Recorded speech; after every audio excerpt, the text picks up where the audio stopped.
اور حلق میں چونٹیاں کاٹنے لگیں۔ سینے میں امڑتے دھوئیں کی اذیت اور اکھڑتی سانس سے گھبرا کر اس نے باختیار چونچ کھول دی، مگر تکلیف سے نجات تو کیا ملتی، سینے کی جلن اور بڑھ گئی۔ بالآخر یعنی آخرکار وہ دھوئیں کی کثیف چادر کو، گاڑی چادر کو چیر کر نیچے کھلے میں چلا آیا، یہاں گھٹن کچھ کم تھی۔ پرندہ تھک کر چور ہو چکا تھا۔ مفرد جملہ ہے بچوں، اس میں ایک ہی فعل ہوتا ہے، مفرد کہلاتا ہے۔ اسی طرح یہ جملہ جو ہے ماضی کا جملہ ہے، اس کے آخر میں تھا آیا ہے۔ سینے میں درد ریت کے ذرے کی طرح چبھ رہا تھا۔ ریت کے ذرے اضافی ترکیب ہے بچوں۔ اضافی ترکیب کی آسان سی پہچان یہ دو اسموں کے درمیان میں کا کی کے آتا ہے، جیسا ریت یہاں اسم ہے، ذرہ بھی اسم ہے، اس کے درمیان میں کے آیا ہے۔ اسی طرح اور مثالیں ہیں جیسے کہ سونے کی کان، بازو ایسے شل ہو رہے تھے۔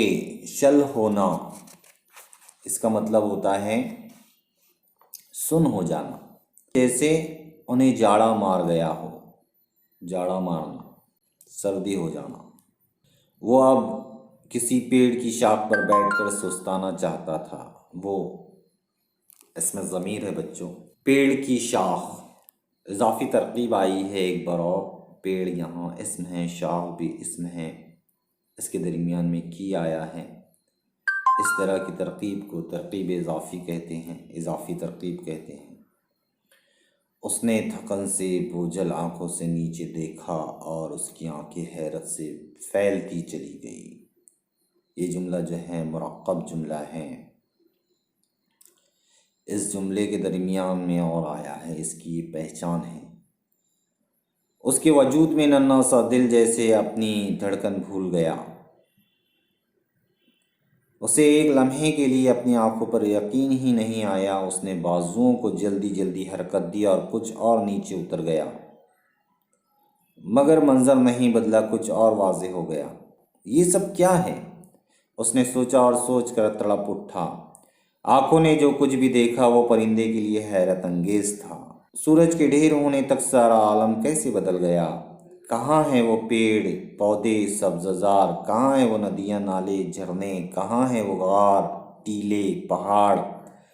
کہاں ہیں وہ ہرن، وہ چونٹیاں، وہ مینڈک؟ آخر یہ سب کہاں گئے؟ جنگلوں، پہاڑوں اور ندیوں کی جگہ اب آسمان سے سر ٹکراتی سیسا پلائی عمارتیں کھڑی تھیں۔ سینکڑوں ایکڑ میں پھیلی اسلحہ ساز فیکٹریاں تھیں۔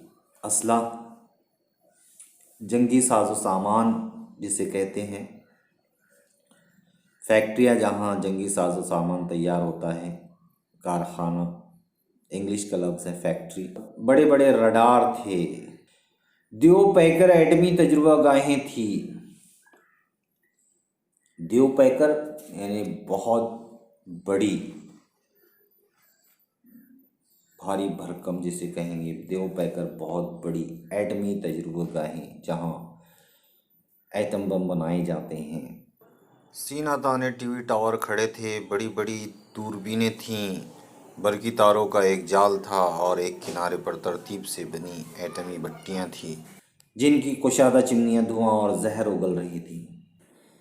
اسلحہ ساز فیکٹریوں اور ایٹمی بھٹیوں سے گاڑھا کالا دھواں ہاتھیوں کی طرح جھومتا ہوا نکلتا اور فضا میں چادر کی طرح تن جاتا۔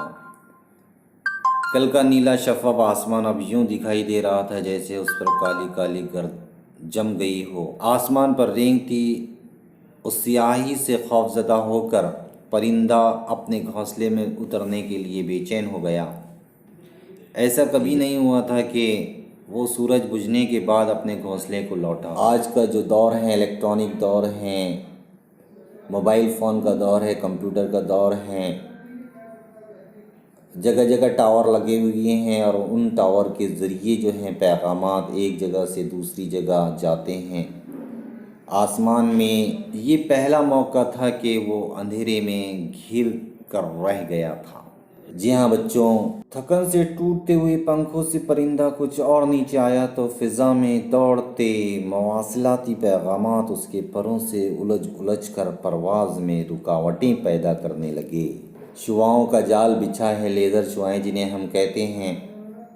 ہم دیکھتے ہیں کہ آسمان میں پہلے پرند چرند نظر آتے تھے لیکن آج نظر نہیں آتے۔ اس کی یہی وجہ ہے کہ لیزر شعاؤں کی جال کی وجہ سے انہیں اڑان میں دقت ہوتی۔ اسی طرح مواصلاتی حاصل ہونے والے پیغامات، پیغام کی جمع ہے۔ تھکن اس کے بازوؤں میں سوئیوں کی طرح چبھ رہی تھی اور اس کو اپنا وجود ناقابل برداشت بوجھ محسوس ہونے لگا۔ ناقابل برداشت زیر اضافت والی ترکیب ہے۔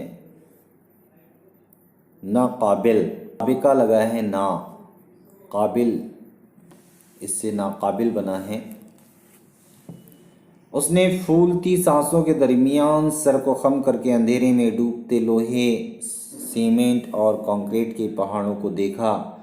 کوئی پیڑ، کوئی شاخ، کوئی سبز پتا، کہیں کچھ بھی نہیں۔ اف، یہ میں کس جہان میں آ پھنسا! کیا میری پرواز اتنی اونچی تھی کہ میں اپنی حدود سے باہر نکل آیا؟ مجھے لوٹنا ہوگا۔ مگر بازوؤں سے اٹھتی ٹیس اس کے ارادے پر بجلی بن کر گری۔ ٹیس تکلیف۔ جی ہاں بچوں، اندھیرے میں ڈوبتے لوہے، سیمنٹ اور کنکریٹ کے پہاڑ سے مراد یہاں بڑی بڑی عمارتیں ہیں۔ آگے بڑھتے ہیں، اب تو بس چند ہی لمحوں کی پرواز کی سکت ہے مجھ میں، اس کے بعد تو مجھے کہیں اترنا ہی ہوگا۔ سکت ہے، ہمت ہے، یعنی میں کچھ ہی لمحے پرواز کر سکتا ہوں، مگر کہاں؟ اس نے نیچے دیکھا، ہر طرف وہی بدلا ہوا منظر۔ ٹی وی ٹاور تھا جو غیر مرئی مناظر کو منتشر کر رہا تھا، یہاں بھی نہیں۔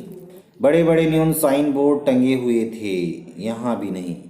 نیون سائن بورڈ، رنگی روشنی کے بورڈ آپ نے دیکھے ہوں گے، رات میں آج کل ڈیجیٹل بورڈ نظر آتے ہیں جس کے اوپر لائٹ سے بنا ہوا، جیسے کہ ہماری ٹیوب لائٹ ہوتی ہے، ایسے ہی نیون سائن بورڈ بنائے جاتے ہیں۔ سیمنٹ کنکریٹ کے اسکائی اسکریپر منہ چڑھا رہے تھے۔ اسکائی اسکریپر، بڑی بڑی آسمان چھوتی عمارتیں، یہاں بھی نہیں۔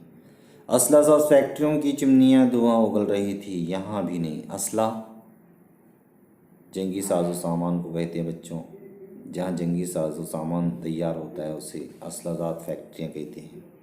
کائنات کے سارے اسرار سے واقف دیو پیکر دوربینیں تھیں، یہاں بھی نہیں۔ بڑی بڑی دیو پیکر یعنی بہت بڑی بڑی دوربینیں جس سے آسمان کا جائزہ لیا جاتا ہے۔ آگ اور زہر اگلتی بڑی بڑی ایٹمی بھٹیاں تھیں، نہیں، یہاں بھی نہیں۔ تب کہاں سوچ کر وہ لرز گیا، گھبرا گیا۔ کیا میں واپس لوٹ سکوں گا ان ندیوں، پہاڑوں اور جنگلوں کو جہاں سے میں اڑا تھا؟ کیا اب میں اپنے نرم نرم گھونسلے میں اتر سکوں گا؟ کیا اب کبھی نیلے آسمان وسط میں تیرتے ہوئے میں نظروں کی آخری سرحد تک پھیلے گھاس کے میدان کا نظارہ کر سکوں گا؟ میری پیاس بجھانے کو کیا وہ ٹھنڈا پانی سکے گا؟ گھنے درختوں کی چھایا میں سستانے کسی ہرن کی پیٹھ پر بیٹھ کر کیا میں اس کی گردن کو گدگدا سکوں گا؟ کیا نم مٹی میں اپنے پنجوں کے نشان دیکھ سکوں گا؟ سوالات نے خوف میں ڈھل کر پرندے کو بدحواس کر دیا۔ کسی پیڑ کی زندہ شاخ کو پانے کے لیے اس نے زناٹے سے ایک غوطہ لگایا اور ایک دیو پیکر عمارت کی کھڑکی کے مضبوط شیشے سے جا ٹکرایا۔ پھر تو وہ کسی ڈوبتے جہاز کی طرح گاڑے کالے دھوئیں میں گھری عمارتوں کی نہ جانے کتنی کھڑکیوں سے سر ٹکراتا پھرا، مگر اسے واپسی کا راستہ نہ ملا۔ اب اس کے حواس جواب دے چکے تھے۔ وہ تھکن اور خوف سے کانپتے جسم کو سنبھال نہ سکا اور ایک ایٹمی بھٹی کے عین منہ پر اپنا توازن کھو بیٹھا۔ زہر نے پھیپھڑوں میں کانٹے بوئے اور شعلوں نے اس کے پروں کو چاٹ لیا اور گرد آلود تاریک آسمان پر دور تک ایک روشن لکیر پھیلتی چلی گئی۔ جب آگ پروں کو جلاتی اس کے دل تک پہنچی تب پرندے نے تڑپ کر نیچے اگے لوہے، آگ اور دھوئیں کے جنگل پر آخری نگاہ ڈال کر سوچا، کیا یہ میری آخری پرواز ہے؟ کیا اس سفاق ٹھوس زمین میں سے کوئی بیج اپنی ننھی سبز باہوں سے سیمنٹ کانکریٹ کے پہاڑوں کو چیر کر تنا اور درخت بننے کے لیے سر نہیں نکالے گا؟ وہ سارے ماہرین فلکیات جن کی آنکھیں بڑی بڑی دوربینوں میں گڑی رہتی ہیں اور جو کائنات میں نمودار ہونے والے ایک ایک ستارے کی خبر رکھتے ہیں، وہ عین اپنے سر پر ایک پرندے کے وجود کے خاک ہو کر فضا میں بکھرنے کے حادثے سے لا علم ہی رہے۔ یہاں یہ ہمارا سبق ختم ہوتا ہے۔ اس سبق پر مشتمل تمام سرگرمیوں کے ساتھ اگلا ویڈیو پیش کیا جائے گا انشاءاللہ۔